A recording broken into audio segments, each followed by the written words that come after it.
Buenas noches, Lex. Buenas noches, Buenas Lick. noches, Lick. Buenas noches, Lick. Miren, Buenas noches, licenciado. muchas gracias. Hágame un favorcito, porque veo que ustedes tienen grupo de WhatsApp. Fíjense que la cuenta que yo estoy usando hoy es mi cuenta, porque todavía no tengo la cuenta que la facultad me otorga. Entonces, ya no les va a dejar ingresar a más de 100 personas el día de hoy. Entonces, yo voy a ver para que el día viernes no vaya a suceder esto, sino que todos puedan tener el ingreso, que es lo correcto, pero por día de hoy vamos a tener que trabajar en esta cuenta que es, como les repito, la personal, y entiendo que solo deja ingresar 100 estudiantes.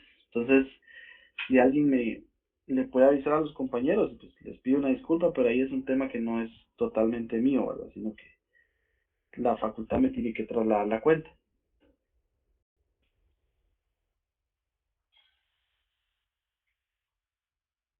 Con gusto, licenciado. De todas maneras, voy a escribir un mensaje en el Google, en el Classroom, mejor dicho, para que sus compañeros estén sabidos, ¿oyeron? Permita.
Bueno, yo ya les envié un mensaje al resto de sus compañeros en el Classroom para que podamos ahí resolver esto por el día de hoy, para que el viernes no nos pase esto, ¿vieron?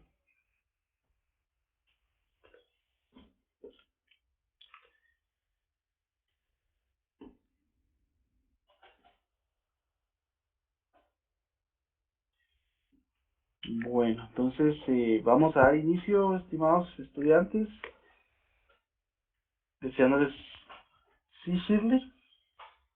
Buenas noches, licenciado. Estaba viendo con los compañeros que yo les podía compartir pantallas, si usted me autoriza, para que ellos también puedan ver la clase, escucharla, pero desde un Zoom, para que yo les pueda compartir la pantalla de mi dispositivo y así ellos también puedan estar presentes en las clases, pero no sé si usted me lo autoriza. ¿Usted tiene cuenta de Zoom que le acepta más de 100 personas? No, licenciado, pero aunque sea alguno que se logre meter, ¿verdad? Va, está bien, por mí no hay ningún problema, ¿yo? Gracias, licenciado. Entonces ahorita voy a Si compartirles quiere, el link. exacto, y espero a que usted lo haga para que iniciemos todos conjuntos.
Listo, licenciado.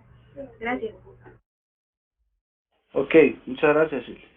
Bueno, jóvenes, hoy sí tenemos inicio y gracias, Shirley, por el apoyo ahí que nos brinda para que más compañeros puedan estar presentes en la clase y solicitarles también una disculpa ahí por estos inconvenientes, esperando que el día viernes ya podamos tener la cuenta corriente y así ya no hay ningún problema.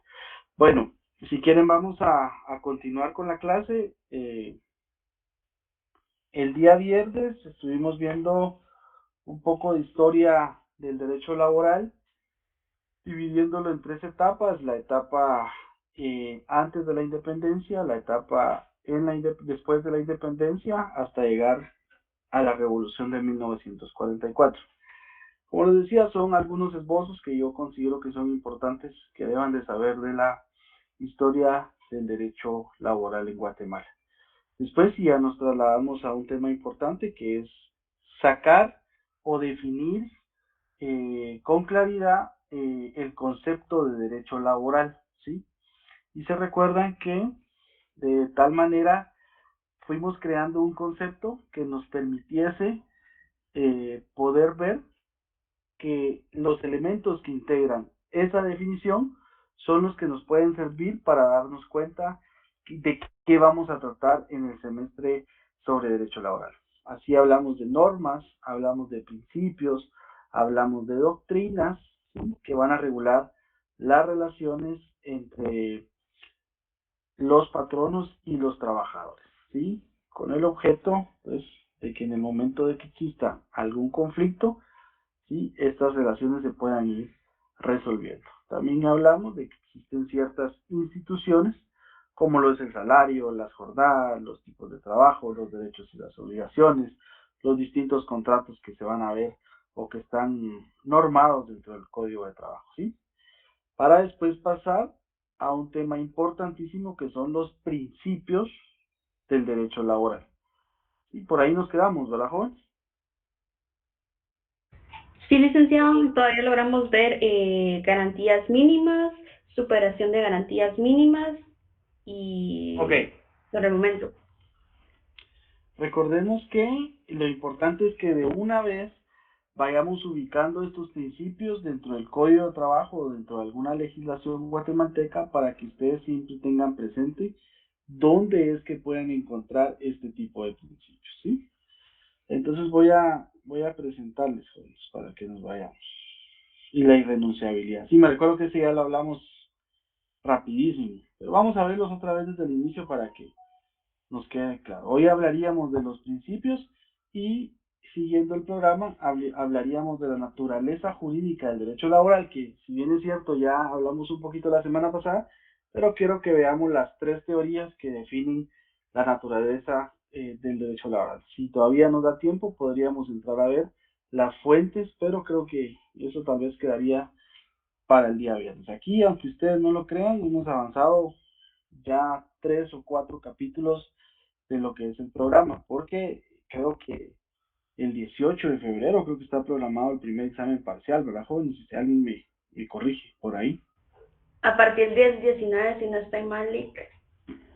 Entonces tenemos que ir avanzando porque nos quedan algunas sesiones y el tiempo avanza y el código, si no, no lo vamos a conocer a profundidad. Entonces vamos a ir presentando, jóvenes.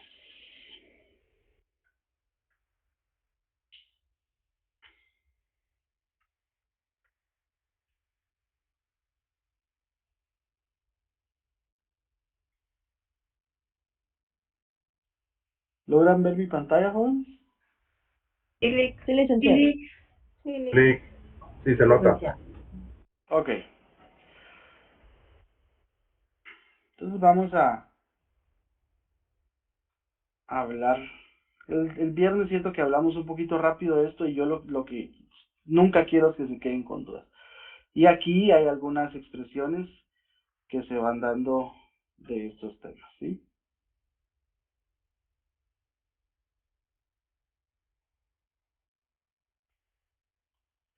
Ok. Hablemos del principio de superación de garantías mínimas. Recordémoslo rápido.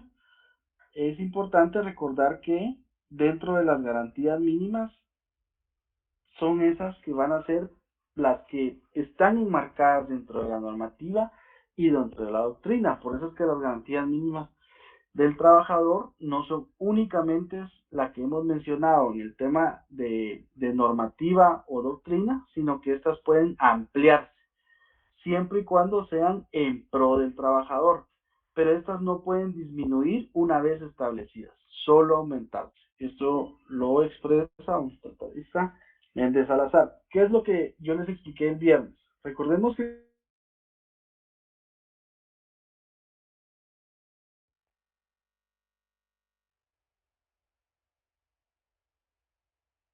¿sí? Porque es lo que está establecido dentro del Código de Trabajo o dentro de la normativa laboral, ¿sí? ¿Cuál o dónde se aplica el principio de superación de las garantías mínimas? Es cuando en el salario se aumenta, ¿sí? Se aumenta el salario, y aquí hay una superación, y ojo con esta característica. Estas no pueden disminuirse una vez, ¿sí?, estén ya establecidas. Eso es algo muy importante. No le pueden decir a usted, hoy va a ganar 3.600 y al siguiente mes, no, mire, siempre no, mejor gane 3.200, porque ya hay una superación de las garantías mínimas. Ahí creo que habíamos quedado claros, ¿verdad, jóvenes? ¿O hay alguna duda todavía?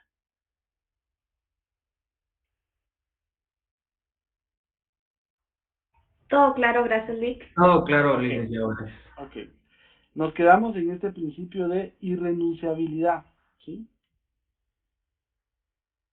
¿Se recuerdan que hablamos ahí del principio de irrenunciabilidad? Y recuerdo que una compañera nos leyó el artículo 106 de la Constitución Política de la República. Dice que este principio se implementa con el fin de asegurar los mínimos que establece la ley y evitar que el trabajador renuncie a estos mínimos, ya sea por presiones, engaños o cualquier otro motivo, lo que implica que la tutelaridad se impone aún frente a acciones del mismo trabajador, por ser este tema uno de los puntos centrales, ¿sí?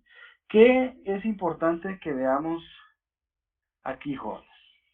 Miren, recordemos que el artículo 106 constitucional nos establece que todo lo que está establecido en la norma jurídica es irrenunciable para el trabajador. Por eso es que ustedes han escuchado algunas veces que dicen, bueno, pero por lo menos me pagan los irrenunciables, ¿sí? ¿Han escuchado ustedes eso?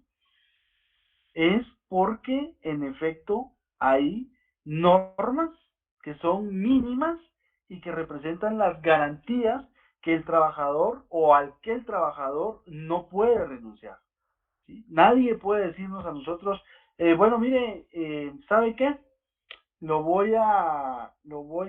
Renuncie usted, renuncie y de todas maneras yo voy a ver ahí si le pago su indemnización. No, porque la indemnización es una garantía mínima que establece el Código de Trabajo, ¿sí?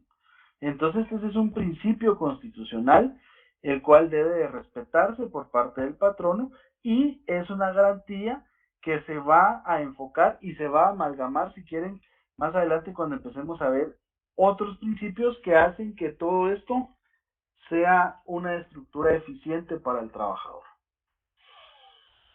¿Estamos claros ahí? Licenciado, muchas gracias. Sí, Licenciado, licenciado. gracias. Ok.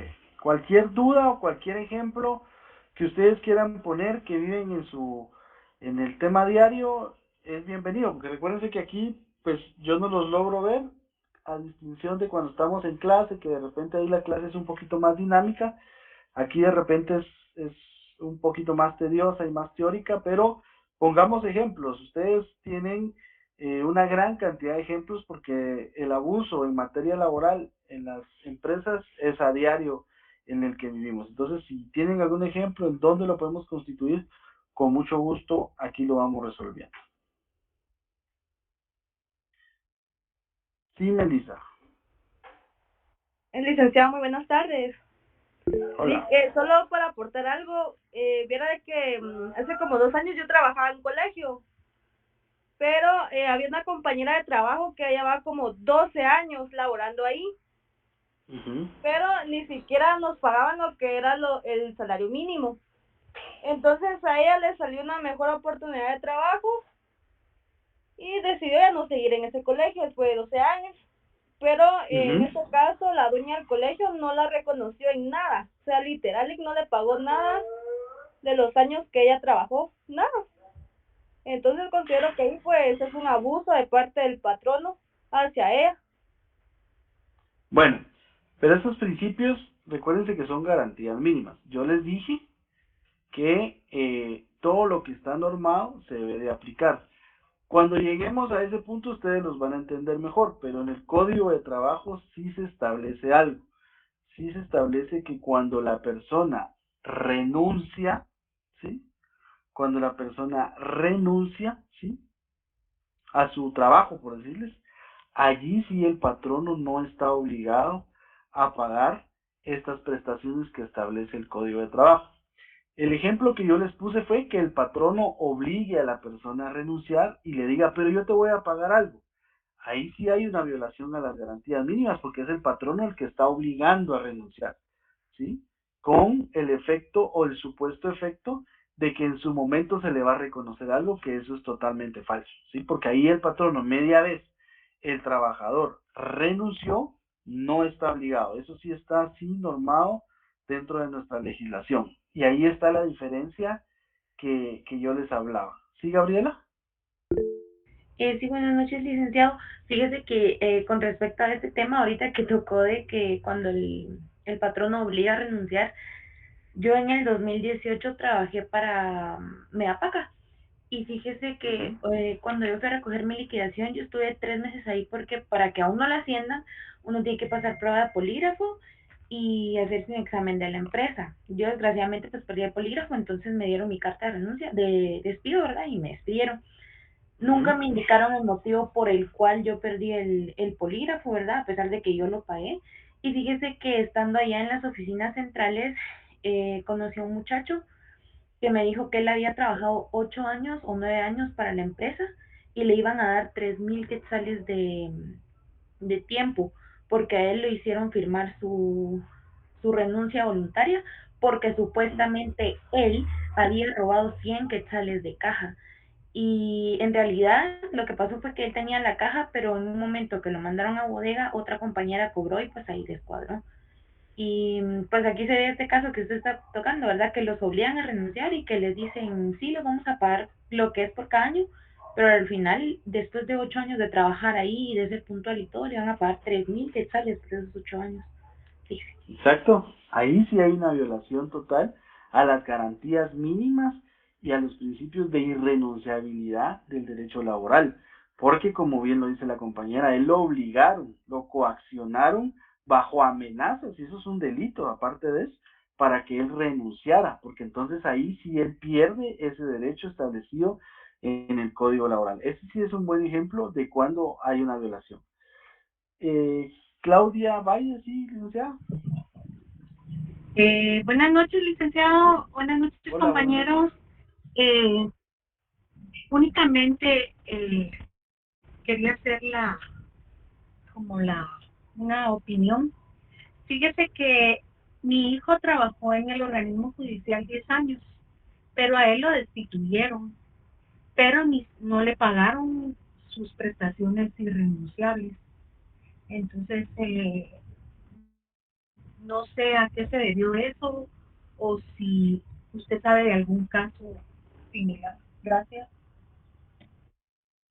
Gracias, Claudia. Pues vean, realmente, y en el Estado es más complicado porque muchas instituciones del Estado mantienen la política por ejemplo, los irrenunciables universales, se llaman ahí, que aunque usted eh, la despidan o el trabajador pues renuncie, siempre se le paga eso. Realmente el caso está habría que examinarlo, Claudia, qué fue lo que pasó ahí, porque de todas maneras el trabajador tiene 2 años, como lo establece la ley, para poder reclamar esos derechos.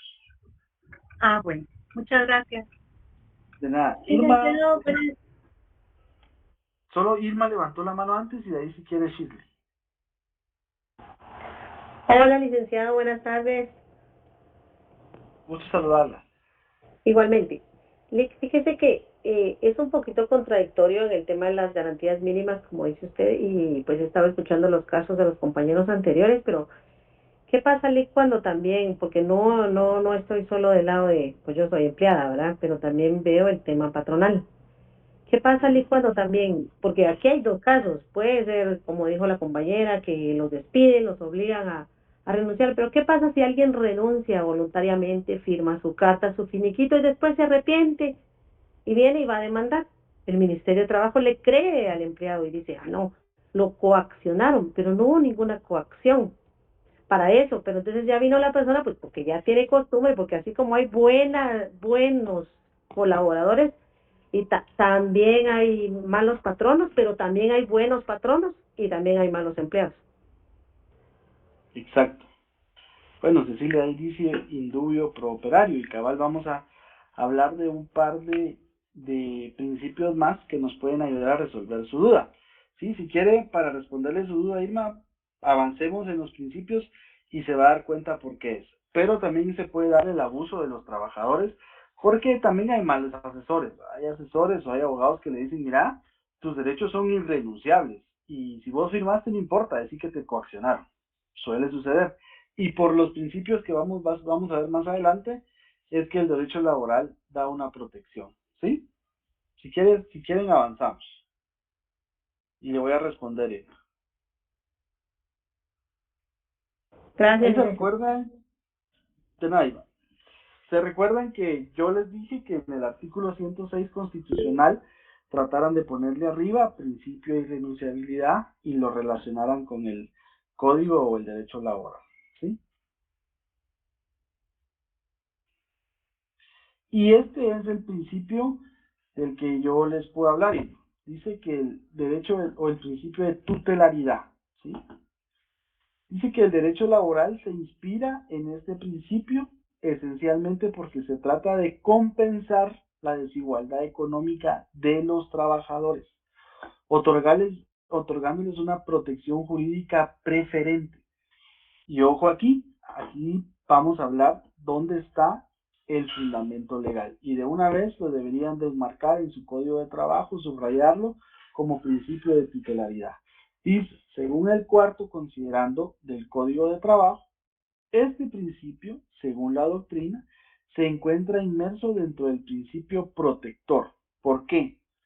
El principio protector se refiere al criterio fundamental que orienta el derecho del trabajo, ya que éste, en lugar de inspirarse en un propósito de igualdad, responde al objetivo de establecer un amparo preferente a una de las partes. ¿Y quién es aquí el amparo preferente? Pues el trabajador. Y ojo con esto, jóvenes, bajo este principio de tutelaridad, ¿sí?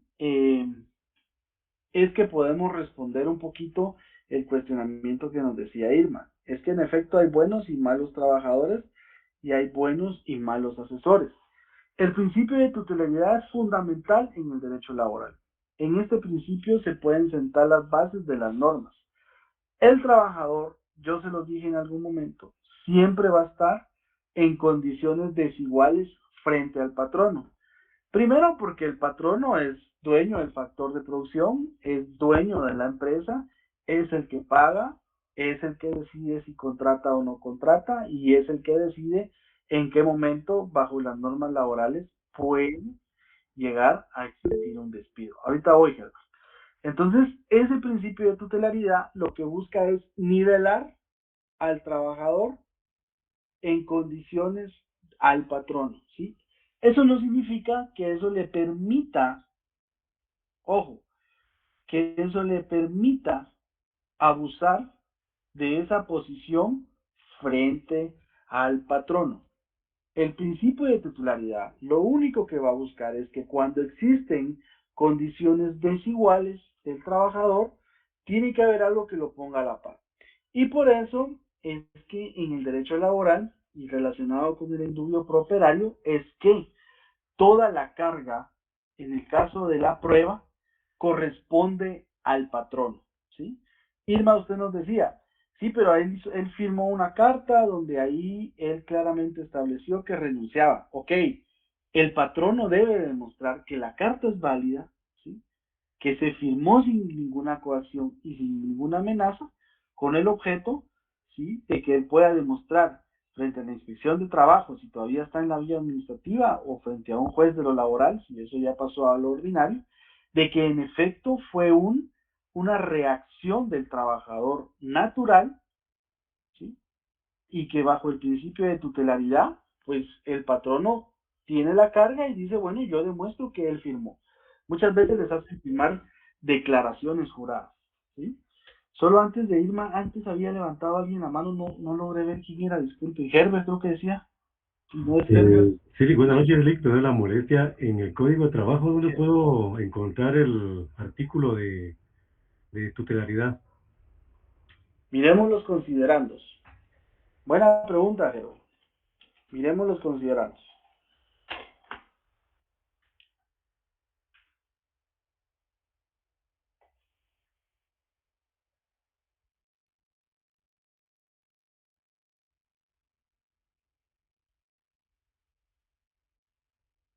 Alguien que ya haya ubicado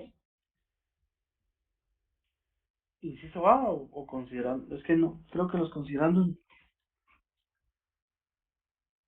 ¿Pero de qué considerando? Considerando 4, Cuarto.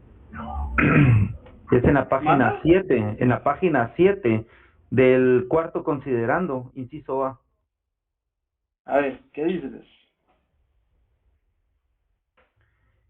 Inciso A, el derecho de trabajo es un derecho tutelar de los trabajadores, puesto que trata de compensar la desigualdad económica de estos, otorgándoles una protección jurídica preferente. ¿Muy bien? ¿Sí? Ese es el considerando que ustedes deben de relacionar como el principio de tutelaridad. Y si se dan cuenta, el derecho de trabajo es un derecho tutelar de los trabajadores, puesto que trata de compensar la desigualdad económica de estos, otorgándoles una protección jurídica preferente. Este es un principio básico, pero es también un principio peligroso, porque es un principio del cual muchos trabajadores también pueden abusar bajo el destino de decir, no, a mí la ley me protege, sí, pero si el patrono logra demostrar lo contrario, pues ahí también el principio se elimina, ¿sí? ¿Sí, Irma? Sí, licenciado. Con lo mismo, con el tema que vamos, le voy a comentar este caso. Una chica entró a laborar, entró un mes. Resulta que estaba embarazada, se dio cuenta que estaba embarazada y dijo, no, pues yo ya no puedo trabajar porque pues era en cocina y me voy. Hizo su carta de renuncia, se fue. A los 5 meses nos fue a demandar a la empresa. 5 meses después, y fue a demandar que la habían despedido. Cuando nadie la despidió, firmó y el juez dio por asentado la palabra de ella. Aún así, se tenía la carta de renuncia. ¿Y sabe qué dijo el juez? No, pues es que lo hubiesen grabado. Entonces, Sí, ¿qué hacen las empresas? Vienen y ya marginan, pues, a nosotros las mujeres, no, las mujeres son muy problemáticas, contratemos más hombres, pero es por una o dos personas que cometen estos abusos, que entonces califican a la mayor parte de mujeres, pues, tanto en estado de gestación o solo por el hecho de ser mujeres, ¿verdad, licenciada? Solo es un comentario para ver el abuso que también se hace.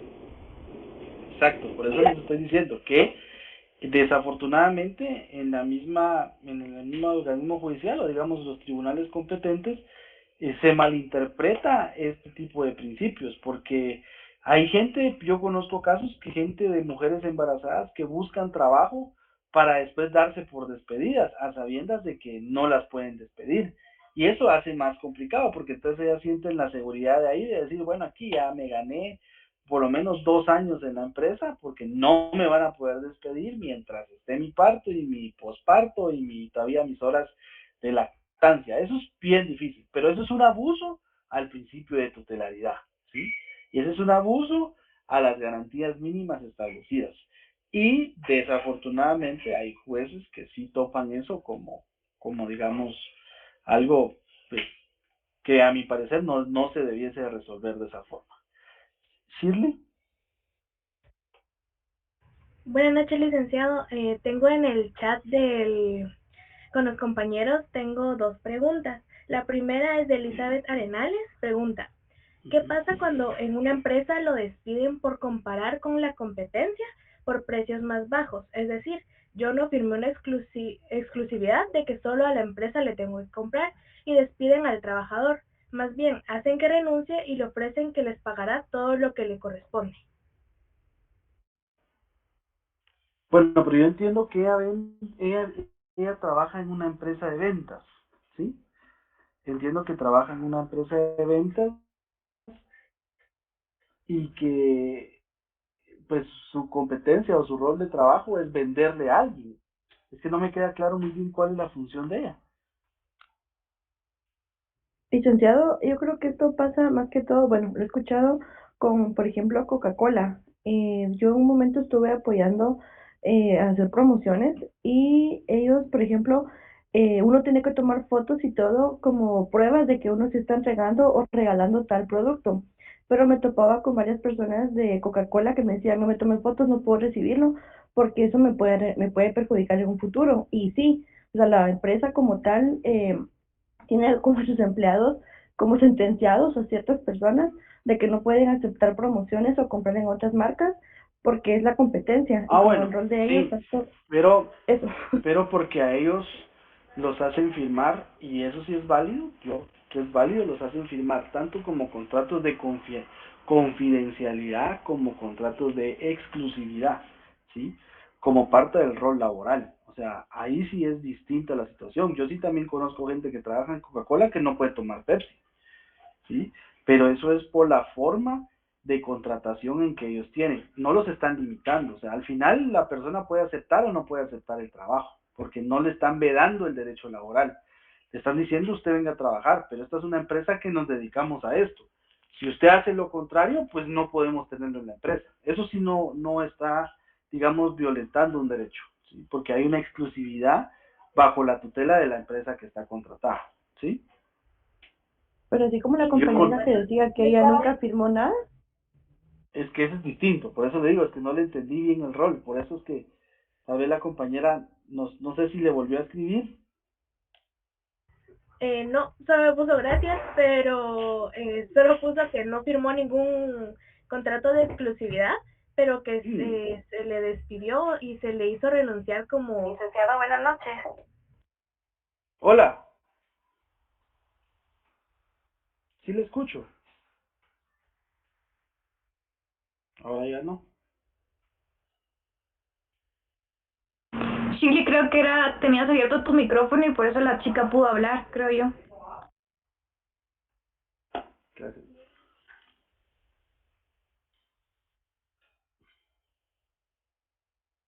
Bueno, alguien preguntaba si el derecho, perdón, si el artículo 103 constitucional tiene relación con este tema del principio de tutelaridad.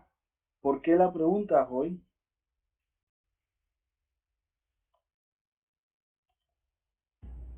Licenciado, buena tarde.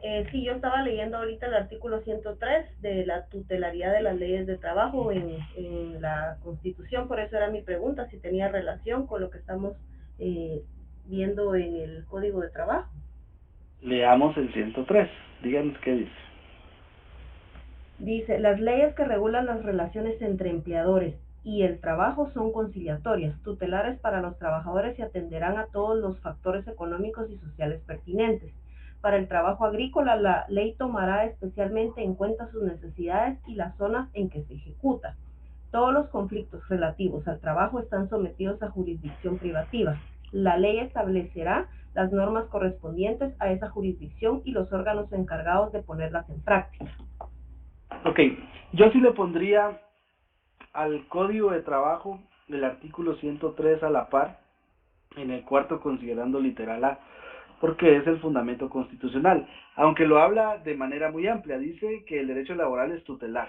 Eso no dice específicamente lo que hemos platicado acá, pero ahí reconoce el principio de tutelaridad. Entonces, yo sí lo pondría a la par, y de igual manera en el cuarto considerando literal A, yo le pondría artículo 103 constitucional, porque eso les va a permitir a ustedes saber cuál es el fundamento constitucional y cuál es el fundamento ordinario del principio de tutelaridad. Lo que me interesa en este momento es, ¿tienen claro el principio de tutelaridad?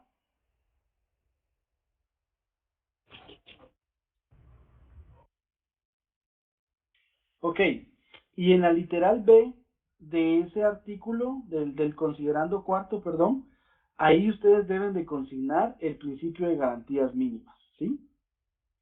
Porque el derecho de trabajo, como lo establece ahí, constituye un mínimo de garantías sociales protectoras del trabajador, irrenunciables únicamente para éste y llamadas a desarrollarse posteriormente de forma dinámica. ¿Se dan cuenta que ahí está desarrollado el principio de garantías mínimas?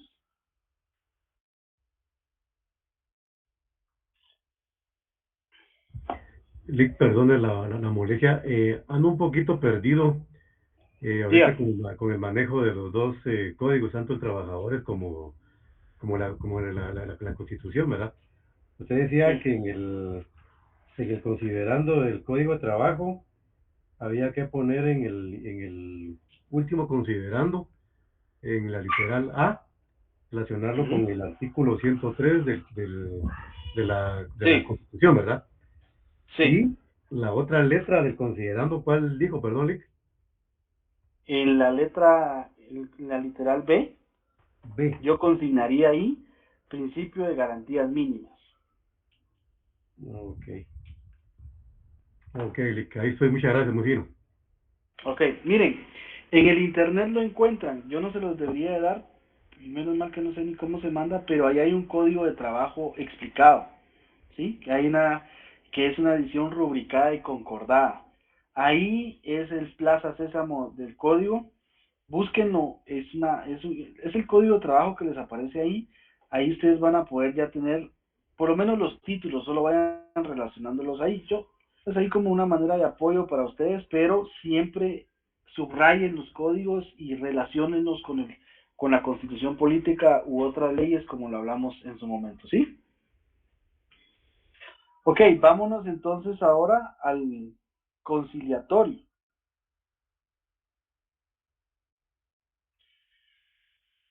Dice que el derecho de trabajo es por encima conciliatorio, ya que promulga que se logre el entendimiento entre las partes cuando en algún momento de su relación laboral surja un conflicto. El principio conciliatorio es un principio que inspira el derecho del trabajo y como concreción de este principio surge la conciliación laboral como método y forma voluntaria de resolver el conflicto que surge entre el trabajador y el patrón. Una expresión de su presencia en el derecho del trabajo lo encontramos precisamente en el último considerando que fundamenta el Código de Trabajo, cuando indica que dicho cuerpo legal se debe inspirar en el principio de ser esencialmente conciliatorio entre el capital y el trabajo. Ok, veamos. Definitivamente los principios del derecho laboral, uno se van relacionando entre otros y uno va creando otro.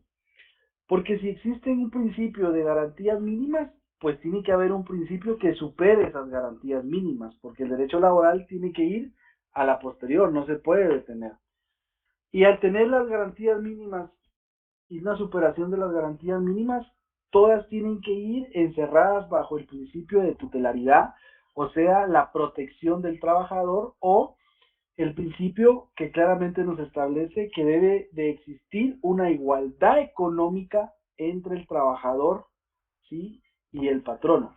Y esto se debe de interpretar de una forma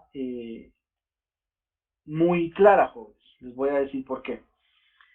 Porque, digamos, al establecer la doctrina o el mismo considerando una igualdad económica, no significa que el trabajador tiene que ganar igual que el patrono. No, no significa eso. Sino que lo que busca el derecho laboral es que en efecto, al igual trabajo, igual salario. Ese es un principio. Igual trabajo, igual salario. Entonces, cuando el principio es tutelar, en definitiva tiene que existir o se van a dar una serie de conflictos por esa tutelaridad que le permite el derecho a los trabajadores y a los patronos. O por esa misma carga que hemos hablado a través del indubio properario, donde la carga de la prueba es para el patrono, ¿sí? El principio conciliatorio lo que nos dice es, ok, tratemos de resolver, previo a llegar a una instancia jurisdiccional, que el conflicto que se dé, que puede ser económico o puede ser un conflicto social, pues se pueda resolver dentro de la empresa. Esto evita, pues, muchos temas importantes, ¿sí? Entonces, bajo el principio que está establecido en el último considerando, ¿sí?, del Código de Trabajo, lo que se busca es evitar que el conflicto salga de su naturaleza o de la empresa y que se pueda resolver en ese momento, ¿sí?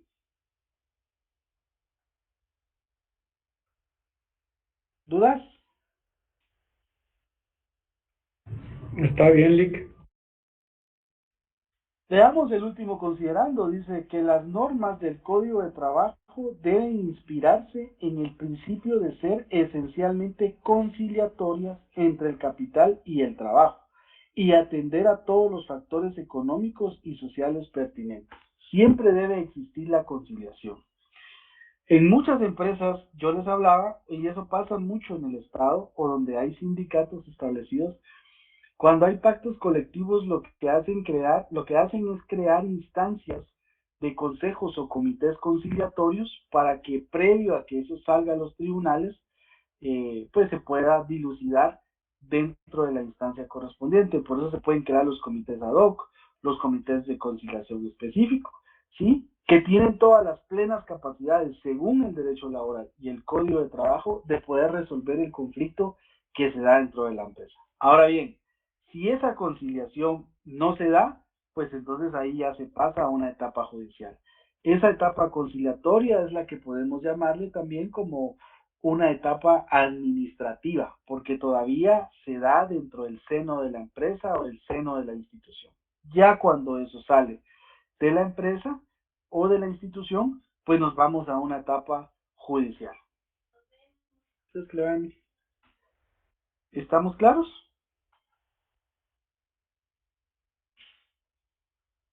Sí, licenciado. Sí, licenciado, estamos claros. Sí, licenciado.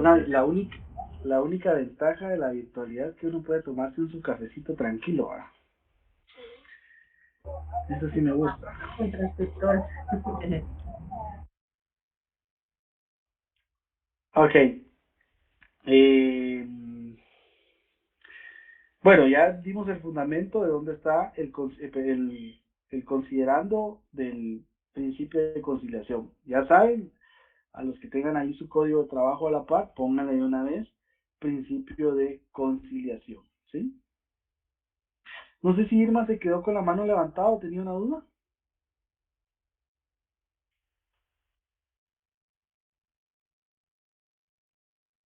Yo creo que se quedó con la mano arriba. Perdón, Eli, me quedé con la manita levantada. Claro que quisiera seguir comentando, pero mejor escucho, ¿verdad? No, pero si tienen alguna duda, con gusto. Si las clases tienen que ser para discutir, para ver casos, porque al final lo que necesitamos es aplicar la ley.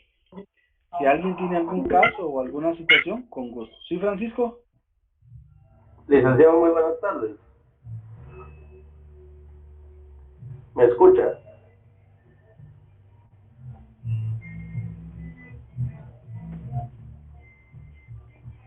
No sé si me escucha, licenciado. Sí, lo escucho, Francisco. Disculpe. A la hora que una persona renuncia, yo tenía entendido que eran, no sé si 30 días para reclamar sus prestaciones, pero yo escuché que usted dijo que eran 2 años, entonces pues me confundí un poquito o yo estudié mal. No.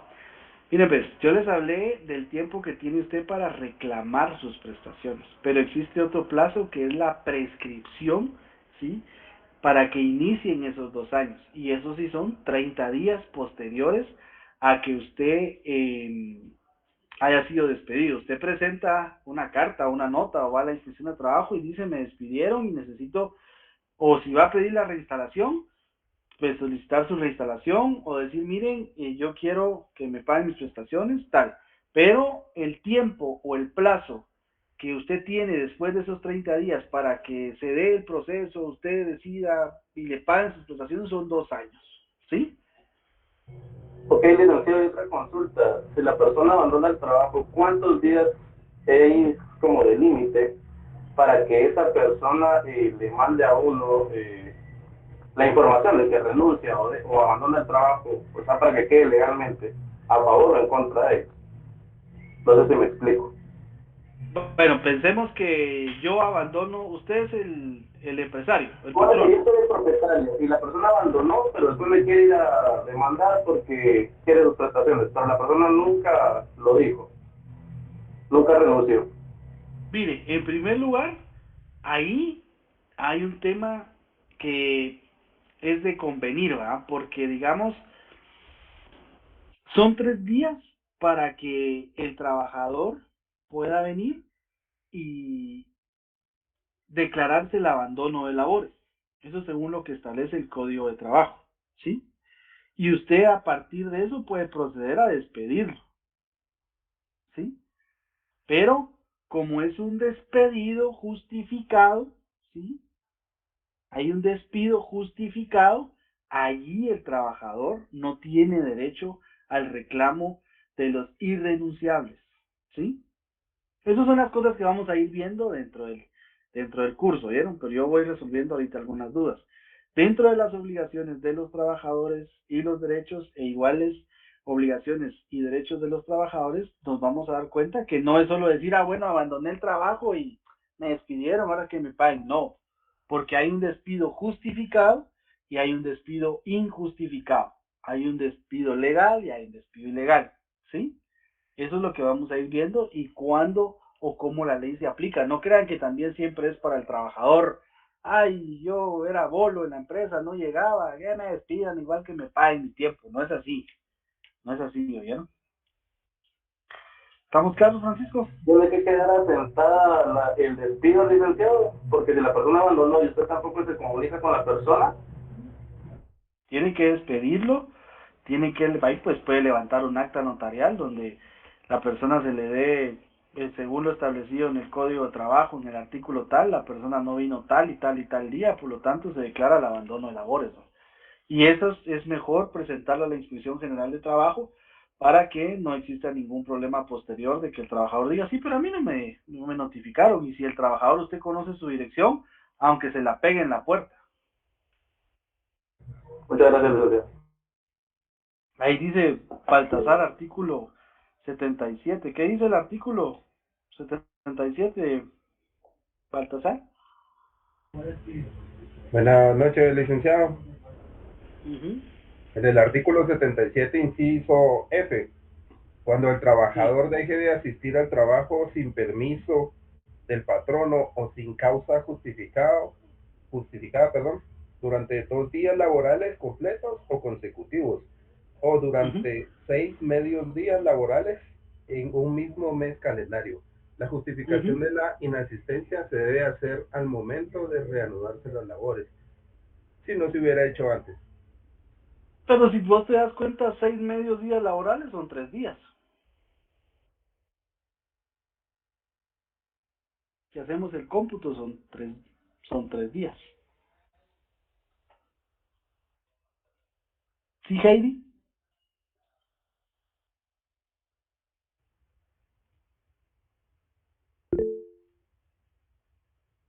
¿O Stephanie? Sí, buenas tardes, licenciado. Solo tengo una duda. Si, por ejemplo, se despide a una persona de manera justificada, ¿se le tiene que pagar todavía su finiquito y sus prestaciones que serían el bono 14 y lo demás? Miren, es que lo que pasa es que es lo que tenemos que ir analizando. Hay que analizar caso por caso, porque justificado habría que ver el caso. Los irrenunciables que tienen que pagar son vacaciones, bonificaciones, bono 14, aguinaldo, esos hay que pagarlos, esos son irrenunciables. Lo que se deja en duda es la indemnización, ¿sí? Porque ahí es donde vamos a ver los casos en específicos, cuándo se paga y cuándo no se paga. Si es proporcional, sí, lógico, es proporcional al tiempo en el que se tiene que pagar. Digamos, si solo trabajó 6 meses, no le puede pagar un año de bono 14. ¿Sí, Heidi? Perdón, licenciado, ¿me escucha bien? Ujú. Ah, ok.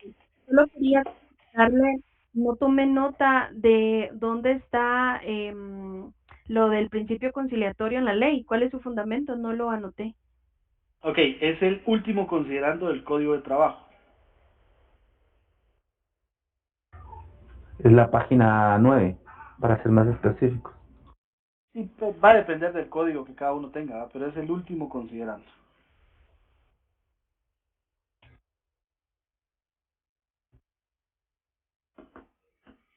Sí, ya lo encontré, Lick, gracias. Ok. Bueno, vamos a otro principio, el principio imperativo, ¿sí? Dice que el derecho de trabajo es un derecho necesario e imperativo, o sea, de aplicación forzosa en cuanto a las prestaciones mínimas que concede la ley. De donde se deduce que esta rama del derecho limita bastante al principio de la autonomía de la voluntad, propio del derecho común o del derecho civil. Eso ustedes lo van a ver o ya lo vieron en derecho civil, el cual supone erróneamente que las partes de todo contrato tienen un libre arbitrio absoluto para perfeccionar un convenio, ¿sí? Esa es la diferencia entre el derecho civil y el derecho laboral. Recuérdense que en el derecho civil lo que pregona o lo que resalta es el derecho de la voluntad o la manifestación voluntaria de las partes que hacen un acto jurídico. En el derecho laboral no. En el derecho laboral lo que se busca es la correcta aplicación de la ley y de los principios que ya hemos visto. Y dice que sin que esta voluntad esté condicionada por diversos factores y de igualdades de orden económico y social. Ahí podemos poner un poco los ejemplos de que les pasa a muchas mujeres y también les pasa a los varones. Yo estoy en contra de algo. Ustedes se dan cuenta que ahora a muchas personas que tienen deudas no las contratan. ¿Han sabido o alguno ha sido Sí, objeto de eso? licenciado. Correcto.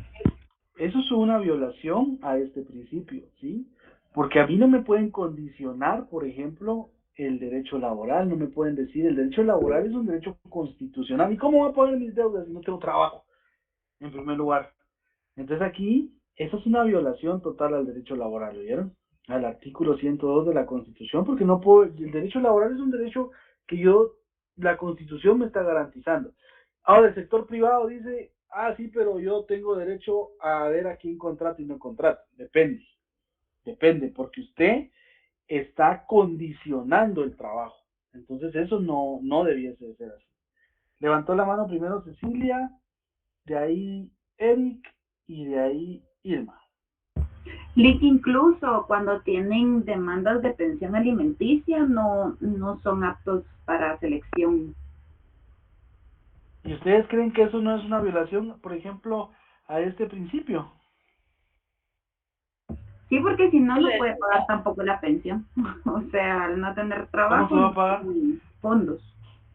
Si el patrono lo único que tiene que hacer ahí, si tiene descuentos judiciales, pues aplicárselos, porque ahí no hay de otra.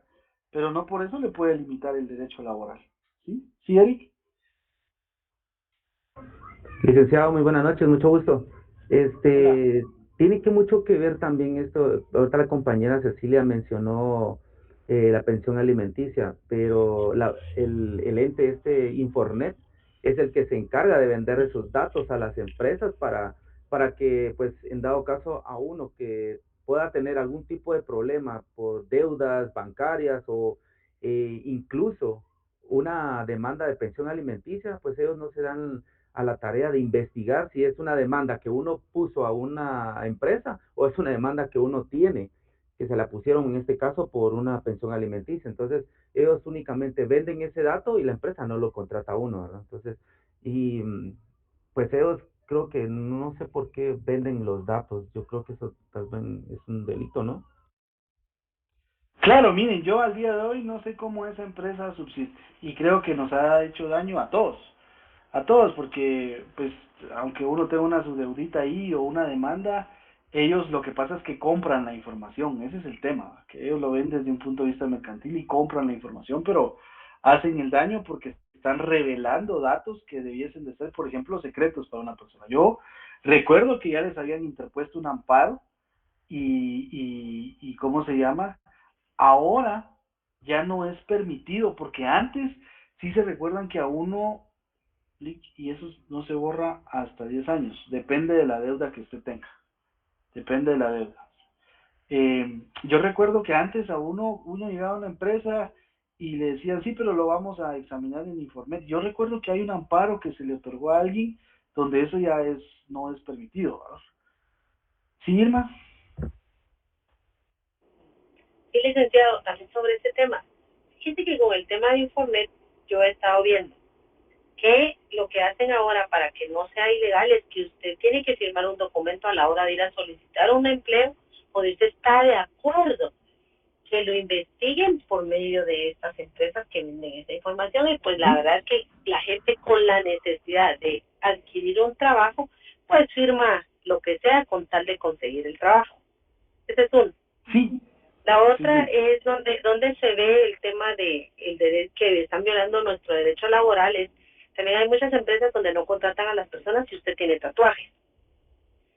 Si usted tiene tatuajes, no lo contratan. O sea, hay empresas hasta donde le obligan a que usted se quite, se lleva manga larga más los hombres que las mujeres, creo yo, porque se ve mucho, no quiere decir que las mujeres no se tatúen, pero se ve más frecuente en el tema de los caballeros. Entonces, también ahí hay un derecho laboral, pero normalmente las empresas se han dado cuenta que hay muchas demandas, entonces ya no lo hacen tan público, como que si tiene tatuajes, sino simplemente se reservan el derecho de no contratar.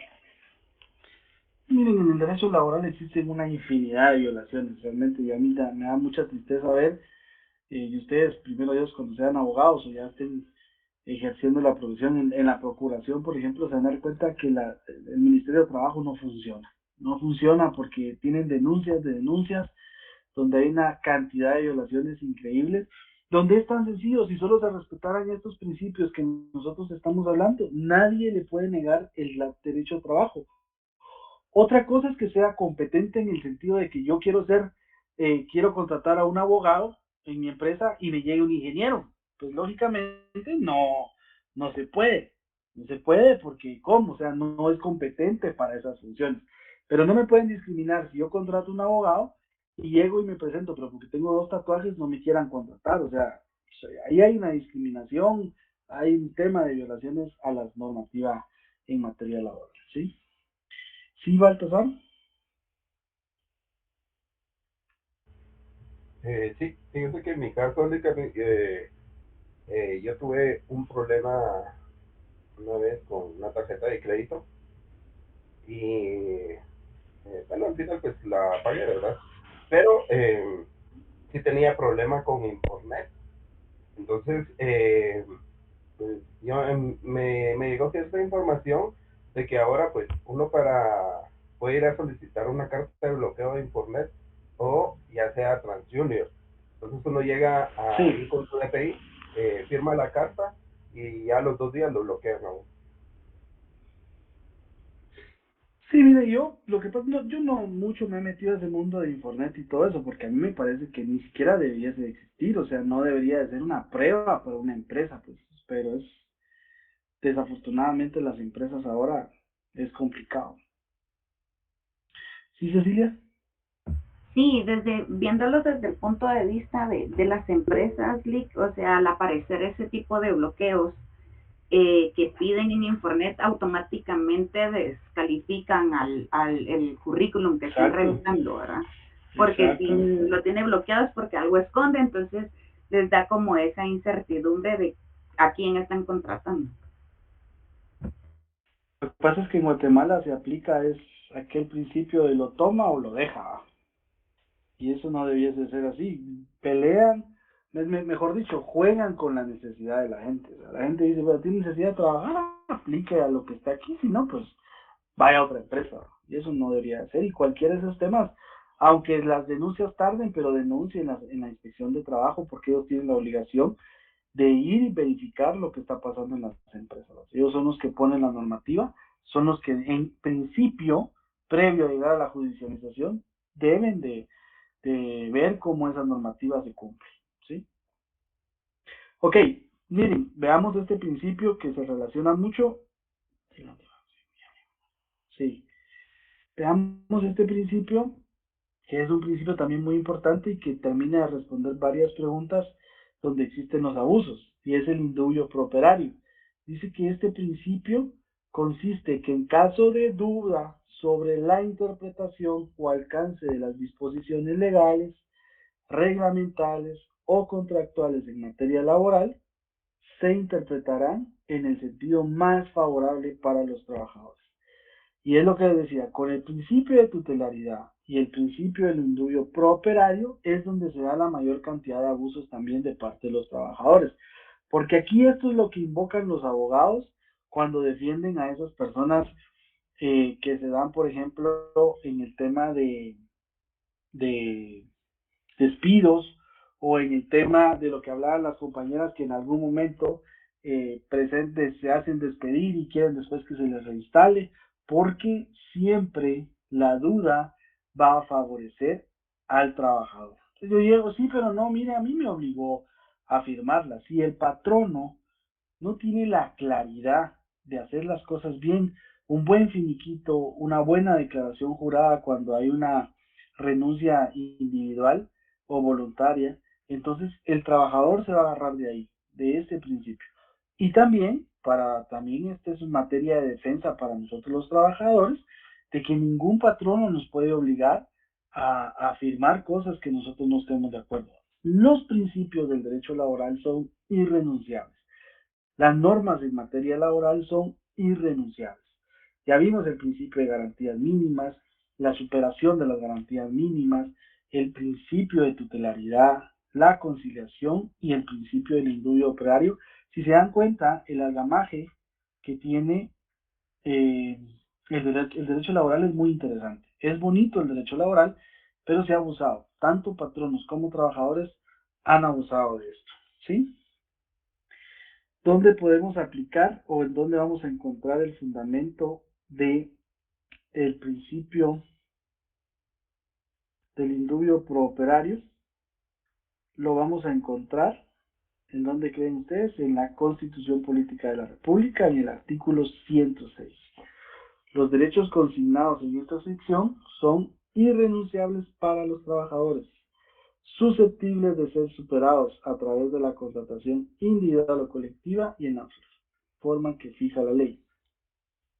Para este fin, el Estado fomentará, protegerá la negociación colectiva, serán ipso iure y no obligarán a los trabajadores, aunque se expresen en un contrato colectivo o individual de trabajo, o en un convenio o en otro documento, las estipulaciones que impliquen renuncia, disminución, tergiversación o limitación de los derechos reconocidos a favor de los trabajadores en la Constitución, en la ley, en los tratados internacionales ratificados por Guatemala, en los reglamentos u otras disposiciones relativas al trabajo. En caso de duda sobre la interpretación o alcance de las disposiciones legales, reglamentales o contractuales en materia laboral, se interpretarán en el sentido más favorable para los trabajadores. ¿Se dan cuenta? Ahí está, ahí podemos encontrar el tema del principio del indubio pro operario. ¿Sí? ¿Quién levantó la mano? Fue Cecilia. ¿Sí, Cecilia? Ahí también se podría anclar al 17 del Código Laboral, ¿verdad, Liz? Léame el 17, pero el 17 no es el del contrato individual.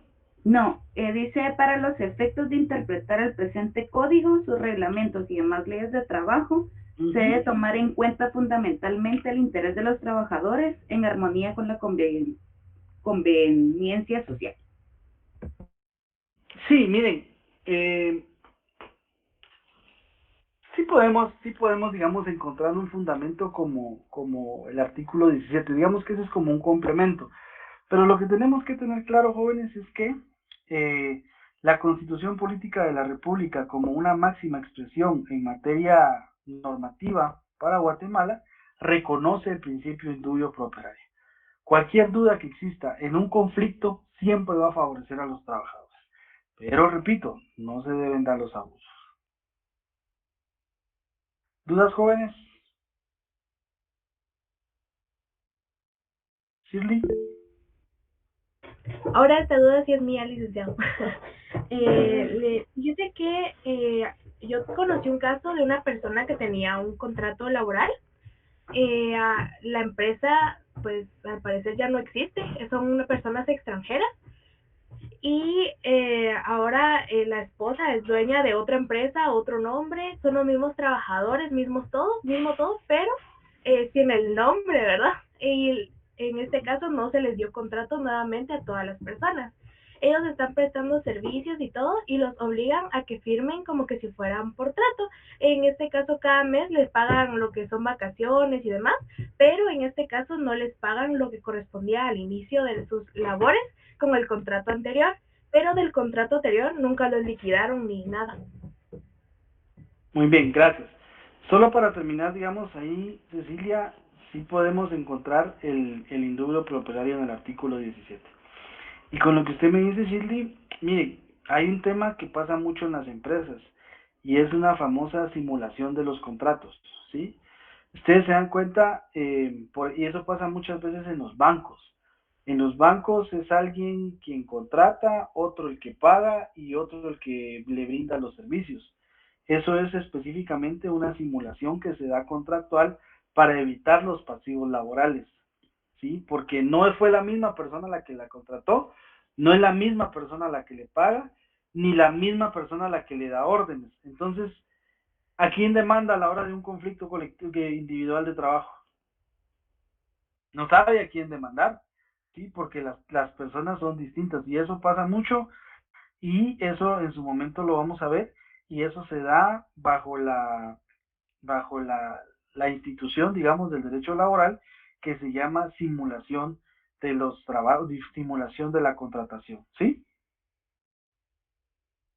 Estaba Gracias, tratando licenciado. Voy aquí a investigar de un poquito más. buscarle aquí. ¿Qué manda? También voy a investigar un poquito más porque sí me llama mucho la atención porque no es el primer caso que conozco.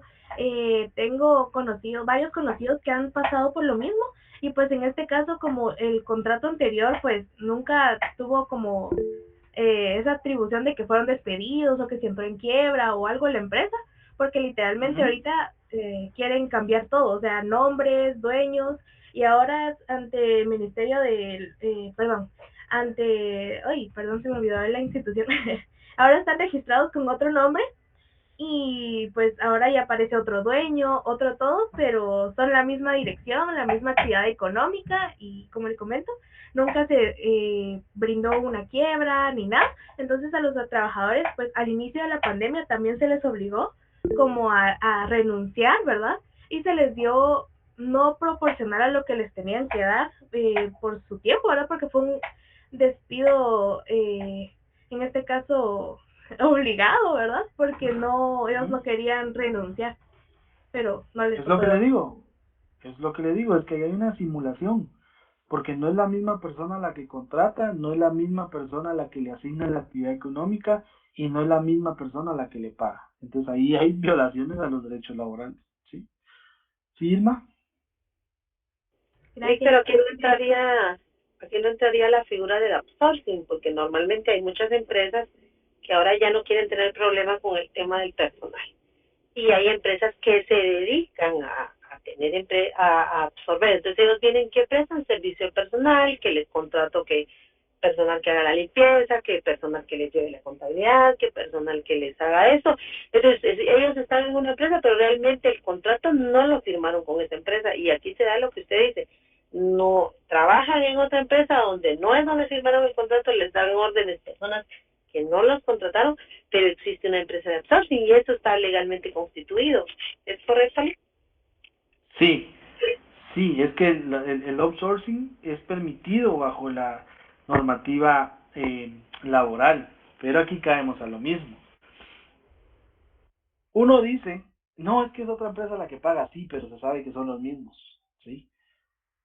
Sí, pero es otra empresa la que le asigna. No, cuando usted hace su investigación, llega a que al final todas las empresas son de un mismo dueño, ¿sí?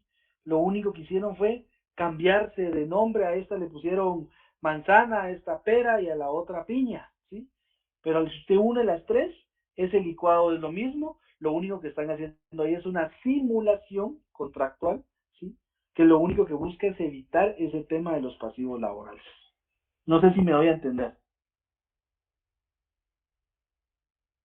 Sí, licenciado, sí le comprendo, pero como le digo, pero también sí existen empresas que no necesariamente son, No, sí, propietarias hay de otras. empresas que sí. No, o sea, sí es permitido, eso sí es permitido. O sea, sí, si usted me habla, si el outsourcing es permitido, sí.